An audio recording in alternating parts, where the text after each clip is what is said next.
expect to harvest your seed same day.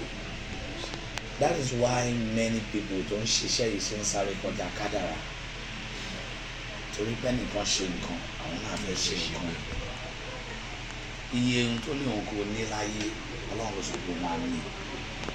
Tó o bá ti wá aago aláàgó ṣiṣẹ́, tó o nítẹ̀lọ́rùn pẹ̀lú ìtọ́nà òun ṣe fún ẹ, ó lè possible kó má ṣiṣẹ́. So ẹlòmíì in the name of kán lè rí mi, kán lè mọ̀ mí, a máa ṣe ju agbára ẹ lọ. Mo dẹ̀ máa ń sọ fún yàn pé kúrò lọ́nà wọ́n rí ni Ọlọ́run ò tí ì fi ẹ hàn mí.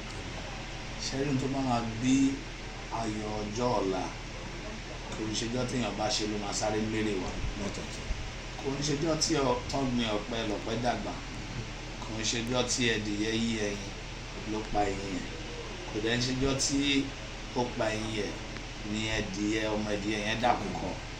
So anybody tó bá ti lè understand the process kò ní ever complete because oníkálukú lákòókò tiẹ̀. So by the time like me, mo ń cherish èdè Yorùbá gan. When I started ministry, I love using English. Ìmọ̀ lo English.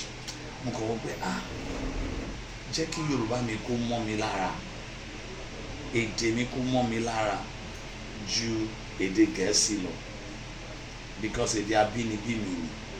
And kò sí ìlú tí mo travel dé láyé nílò òyìnbó tí mi ò pàdé ọmọ Yorùbá. So mi ò fẹ́ ṣe òyìnbó nìkan kó má dàbí ẹni pé mo fẹ́ dàbí ẹnìkan. So Yorùbá yẹn máa wá rọ̀ mí lọ́rùn láti ṣe àlàyé nǹkan tí máa ń ṣe.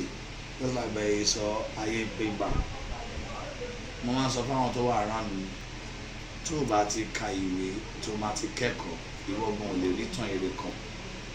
Kò sẹ́ni tó mú gbogbo ẹ̀ wá látọ̀run.